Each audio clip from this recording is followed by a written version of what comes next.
کھانے پر علماء جمع تھے، مہمان تھے بڑے. چند سال پہلے ہم نے سب کو بلاتا تھا، بڑے بڑے اکابر پاکستان جمع تھے. کسی شرارتی نے اچانک پوچھا ایک بڑے بزرگ سے کہ ہمارے مولانا صاحب تو بہت سخت ہے،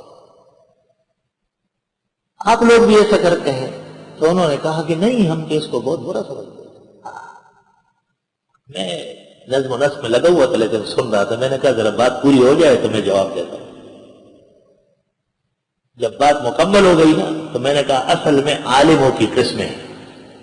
ایک عالم وہ ہوتا ہے جس سے اپنا گھر بھی نہیں سلجھتا، جن کے بیٹے بھی ان کے سامنے انگریز کا تخم بنا رہتا ہے، جن کے گھر میں بھی کوئی توحید و سنت نہیں جانتا. اس عالم کو ترش روئی سے بات کرنے کا کوئی حق نہیں، اس نے کام ہی نہیں کیا. پھر کیا دکھاتا ہے آدمی؟ دوسرا عالم وہ ہے جس کی سربراہی میں اور رہنمائی میں ہزاروں لوگ ہدایت پاتے ہیں اور اس پر فخر کرتے ہیں. اس کے لیے گرما گرم ہونا ضروری ہے. میں نے کہا عالموں کی قسمیں ہیں.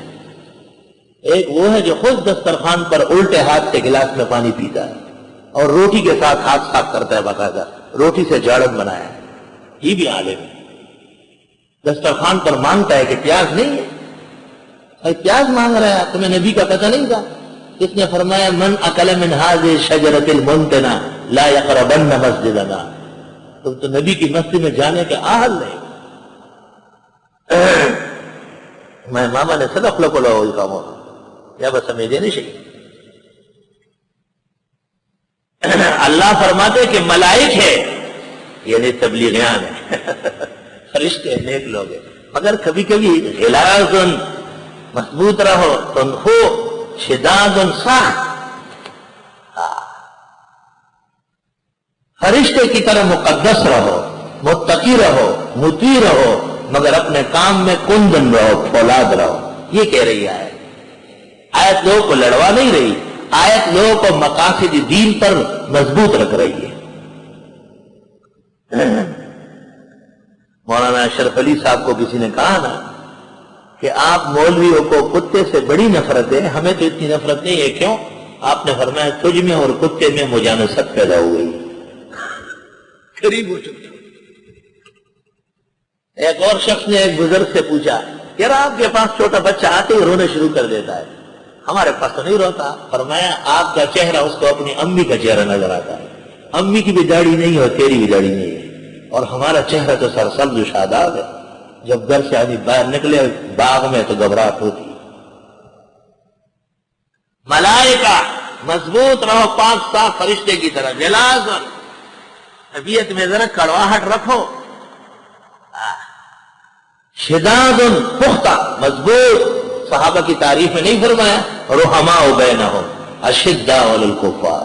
یہ کوئی نئی بات ہے. یا ایھا النبی جاہد الکفار والمنافقین واغلظ علیہم وَلْيَجِدُوا فِيكُمْ غِلْظَةً. مگر غلاظ میں شداد میں بھی حدود شرع کو پامال نہ کرے. لا یعصون اللہ ما امرہم، نافرمانی نہیں کرتے ہیں اللہ تعالیٰ کی جو وہ کہے ان کو. وَيَفْعَلُونَ مَا يُؤْمَرُونَ، اور کرتے ہیں جیسے کہا گیا ہو. یہ ہے نظام کی برکات. یا ایھا الذین کفروا، اے کافرو، اے کافر مت کہو. کیوں؟ ہو سکتے ہیں مسلمان ہو جائے، پھر مسلمان بھی مت کہو، ہو سکتے ہیں کہیں کافر بھی جائے. یوں بند کر لو، عقل نہیں ہے. ایسا نہیں ہے. مسلمان جس کے کفر کی دلیل نہ ہو اس کو کافر مت کہو. ایک ایسا شخص جس کو علماء و شریعت نے کافر کہا اس کو کافر کہنا واجب ہے. فتاوی بزازیہ میں ہے من شک فی کفر الکافر وعذابہ فقد کفر. شریعت کے کافر کے کفر میں اور عذاب میں شک کرنے والا کافر ہو جائے گا. شریعت پر عدم اعتماد ہے. یا ایھا الذین کفروا، اے کافرو، اللہ فرماتے وہ کافرو، وہ بے ایمانو، لا تعتذروا اليوم، بہانے نہیں کرو آج کے دن. انما تجزون ما کنتم تعملون، بے شک تم کو سزا دی جاتی ہے وہ جو تم نے اعمال کیے.